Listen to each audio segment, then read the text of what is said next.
So it's been 2 years since Smile came out and left us on a pretty big cliffhanger. So now that Smile 2 is out, was it a good continuation of the story?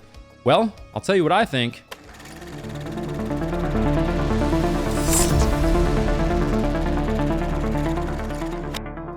What is up, everybody? Welcome to Mad Blood. So we've now got the follow-up movie to the massively successful Smile from 2022, a movie that to me definitely surprised me with how successful that it was. I mean, that movie made damn near $220 million, a movie that I thought was pretty good, had some moments that were very good, but also had some other moments and some acting that was a little bit questionable for me. But still, I mean, clearly a lot of people really enjoyed it, so we were definitely expecting to get a sequel. And yeah, like I mentioned, the original Smile left us on a pretty big cliffhanger. We've got Joel's character. What's going to happen with him? We've kind of got that holy shit moment that happens at the end of the movie. Maybe expected, maybe unexpected for a lot of us, but yeah, let's just jump into Smile 2, which immediately starts with this really cool one-shot. We're going in and out of this house. It's intense. There's some gunshots and definitely created a hook for me, which led into the rest of the story. And then it all caps off at the end of this opening with one of those moments where I sit back and I'm like, oh, damn, that just happened. Plus, on top of that, we get some nice gore in the opening that really I wasn't expecting in that particular moment. But yeah, the way that entire opening is shot is very effective to me, and I really enjoyed it a lot. But I will say that opening was a little bit of a tease in some ways, which I'll talk about in just a moment. But speaking of the way things are shot, this entire movie, kind of similar to the original, but amped up a little bit, is shot very well. And it's not overly artsy where it's distracting and you can clearly see like, okay, we're focusing way too much on just making the camera do weird shit. No, I think it's a good happy medium of unique shots. Of course, we still get kind of the spinning shots you see in the original movie, but it's done very well. I also think the way that they shoot it, some of the close-ups and other things like that, definitely make you feel like you're trapped in somebody's head and can't get out. Has that suffocating moment. There is also a moment towards kind of the back half of the movie. We'll talk about that more in a minute and more in depth, but yeah, it's very tense, and a lot of that has to do with the way it's shot. It was very unique. I feel like it was a shot that I've never really seen before. I don't know how they pulled it off. I would love to go back and kind of see how they did, but it was cool and it was very tense, and we'll talk about that more in just a minute. And essentially in Smile 2, we're following this character, this celebrity, this singer, this performer named Sky Riley, who's about to go on this world tour, and just a lot of wild stuff starts happening to her and around her. And she's essentially living in her own kind of hell in a way. She's recovering from some stuff that happened in the past, so we have that layer to it as well. And I think this movie does a very good job of showing just the pressure of her fame and how to balance that along with just the skeletons that she has in her closet. So yeah, Sky is played by Naomi Scott, and very much so this movie is about Sky, her journey.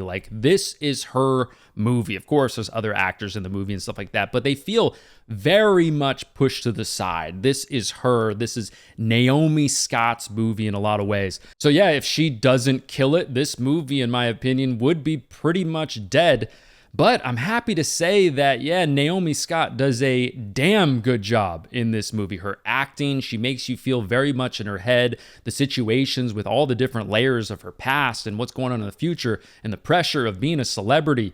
Plus, on top of that, it's I don't know if she was actually singing. I know she's technically a singer. That's a part of what she does, but her voice is really good. There's a moment where she's playing on the piano and singing. And I'm like, okay, yeah, this is really good. I actually want some more of that, as opposed to a movie like Trap, where, we're constantly feeling like I'm stuck in a concert from hell. Yeah, Naomi singing, her ability here is really damn good. Speaking of Trap, M. Night Shyamalan's recent movie that just came out, which comes to mind just because of the singing and the concert aspect and the performance aspect of this movie as well, which is definitely a parallel between the two movies. But with Trap, it feels like through the entirety of the movie, I mean, of course, we're stuck in this concert. It's one thing. It's a concert. Whereas this movie does a good job blending. Okay, we're doing some of the choreography before the concert, the dress rehearsals. So it's not just the performance throughout the entirety of the movie. We're getting a good mix, a good blend of all that stuff, which doesn't make it, too annoying throughout the rest of the movie. And yeah, speaking of Sky's fame, I mean, I've never been a massive celebrity before or anything like that, but I could imagine this seems like a pretty good portrayal of life behind the scenes for a big celebrity, a big singer, stuff like that. How, lonely it could feel, like trying desperately to kind of cling to those old friends that you had before you were famous, the only people you could trust, those genuine friends, those genuine relationships and stuff like that. And we follow that journey with Sky too, which is interesting to me. And also how, like, as a celebrity, with how many people are counting on you, not only for money, but for other things, like you have to put aside your mental health in a lot of ways for brand reasoning, for just like feeling like you're not going to let people down, fans, charity events, and also just like all the hanger-oners with celebrities and things, and how they kind of can weigh you down and become annoying and just kind of, just drag on you a little bit. And I think the portrayal of that in this movie is very good. I also have to say, this movie definitely shows us that we are way past the golden age of being a celebrity. I mean, being a celebrity nowadays is almost a curse with cell phones and all that shit. I mean, back in the 70s, 80s, and 90s, if you were a celebrity, I would imagine you could get away with some wild stuff and nobody knew about it. But now with like the paparazzi and cameras everywhere and videos everywhere, it's like, man, you can't really have any fun. And also, just to piggyback off that a little bit, I mean, Sky really can't get much help in this movie, because that's another layer of being a celebrity. If you're struggling with something or you just make mistakes, it's only amplified more and more and more, and will just backfire and basically hurt her brand even more, especially because she already has some stuff that's happened with her brand in the past. So like, if she tries to get any help with what's going on in this movie, she's kind of screwed. Now, I will say though, in general, this whole demonic possession subgenre in horror isn't my favorite, especially when it focuses mainly on like random hallucinations and stuff like that over and over and over, which both of these movies do in a lot of ways. I kind of look at it as kind of a cheap way to throw in some scary images in your movie. You could just toss in these hallucinations really in any scene randomly without actually having to really think about something that produces horror from like an organic flow of the story. Like, hey, look, there's two people talking and drinking water. Oh, there's a demon next to them. It's like, ooh, scary. I don't know. It just doesn't really do it for me. I just don't really think it's that impressive of an approach to the genre. To me, it feels kind of cheap, just a way to get cheap scares out of people, really. And overall, this movie and the first movie as well, to me, is a pretty basic concept for a story. It's not anything that's very mind-blowing. I mean, yeah, there's some small things here that's kind of a little bit new and unique to the genre, definitely. But with that said, I do think director Parker Finn did a pretty damn good job executing a simple concept and making it effective. And clearly, obviously, the first movie was very popular, and I'm assuming the second movie is probably going to be just as popular. And now I'm going to sound kind of silly saying this, but I'm not going to lie, some of the jump scares in this movie actually were pretty damn effective on me. And I'm not really a jumpy person. That stuff usually doesn't work on me too well, but they did a good job in this movie with the jump scares. Like, some of them, they clearly are leading you in one direction, and being somebody who watches a lot of horror movies, I'm like, I know what you're going to do here. I know what's going to happen here. And they're like, oh, you forgot about this, bitch. Gotcha. And damn it, my heart has had way too much buttered popcorn in my life to handle this shit. Even Kanan Becker from Ghost Pirate Entertainment, great horror YouTube channel you should definitely check out, but he was sitting next to me, and after one of the biggest jump scares of the movie, a guy who has also seen a lot of horror movies in his life had to just sit there and say, well done. But I will say some gripes that I have with the second Smile movie. So the first movie, when people smile, I thought it was pretty creepy and it was effective. Whereas in the second movie, when they smile and they do that whole thing, which is obviously very important in the movie, it's a big storyline in the movie, I don't know, it came across as kind of cheesy, a little bit forced, and just not as creepy or as eerie as the smiles in the first movie. I also wish we would have gotten a little bit more action like we saw in the beginning of the movie. That feels a little disjointed after watching the whole movie, because that scene stands out as pretty different from the rest of the movie. And I enjoyed it. So throughout the rest of the movie, it would have been nice to kind of get a little bit more of that. So yeah, I mentioned earlier how I thought this particular scene was shot really well. This moment in the car, it's a flashback scene.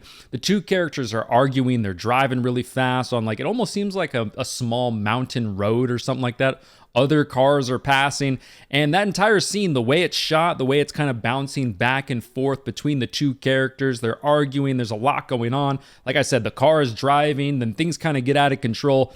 I just found myself locked in with what's happening on the screen. I was not distracted, not thinking about anything else, and it was just shot very effectively, and I really enjoyed that. And we do get some of this in the first movie, but especially in Smile 2, I cannot help but think about A Nightmare on Elm Street 2, where Freddy Krueger makes Jesse kind of just do whatever he wants, whenever he wants, really possesses him, makes Jesse just come to the realization and wake up like, holy shit, what did I just do? These are unimaginable things that I would never normally do. And in this movie, you get some of that without a doubt. It's like a horrible dream that you can't wake up from. You can't react to things the way that you want. You're moving slower than you normally would.